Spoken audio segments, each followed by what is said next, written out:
I thought, what could be more topical than Coronation chicken? Celebration of our lovely Queen Elizabeth. So today I'm going to make some Coronation chicken. It's really quick and easy and fantastic, either as a main course with a salad or a sandwich filling, or just a little bit for lunch on top of a potato. So I have pre-cooked 2 chicken breasts, and to be fair, they're quite decent sized chicken breasts from Nigel. At the butcher's. I've wrapped them in parchment and put them in the oven at 180 for half an hour. Drizzled a little bit of oil over them before I've put them in.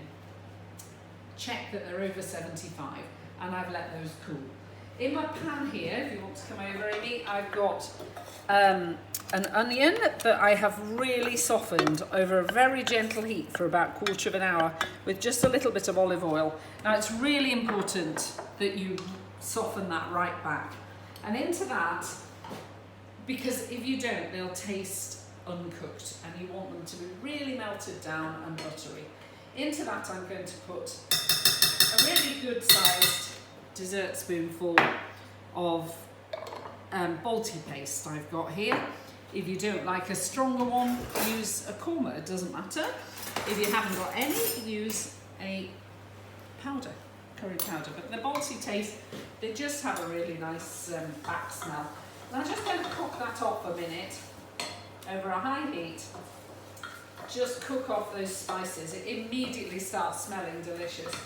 Now, on my recipe that I've given you, and normally I would do, this is my mum's sort of adaptation of making Coronation chicken over the years, and she would always use ripe mango, and it's absolutely delicious. I use mango chutney anyway, but use ripe mango, and it's really, really nice, but I couldn't get any this morning. So where I say 10 grapes and half a mango, I've used 20 grapes, and I've cut them in half. So I'll just cook that off there. I'm going to take it off the heat. So that's just cooking those spices down, and into that I'm going to put a really good, nice sized spoon of mango chutney and a good grind of black pepper.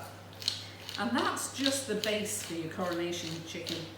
Now in the original 1952 or 3 version, it was, they used stewed apricot puree.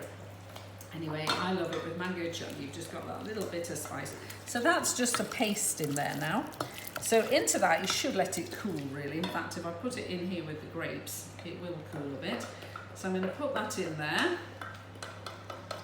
And then I'm going to make just a nice mayonnaise-y sauce. I'm going to take all that out and put that in there.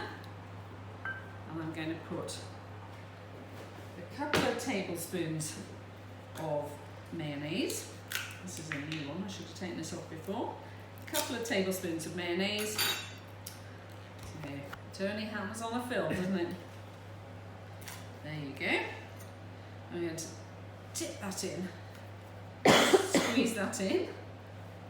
So a couple of good tablespoons. Whoops, there you go. And then you could put more mayonnaise in, but I just like to lighten it up a little bit with a little bit of natural yogurt, a couple of tablespoons of natural yogurt. I don't particularly want to stick that in there, so I'm just going to do it like this. And that's just to make it a bit fresher, a bit less mayonnaise-y, a bit better for you maybe. And then simply stir that all around. Yum, yum. Great for a picnic, summer, but as I say, very versatile. Mix that round, you've got a really lovely, lightly spiced, but very lightly spiced, inoffensively spiced sauce. And I'm going to put into that my chicken. And then you could serve that on a lovely, with some lovely, bright, green, crispy lettuce. That's delicious. That's done. How easy is that? So get celebrating our magnificent Queen and make some celebratory Coronation chicken. Thank you.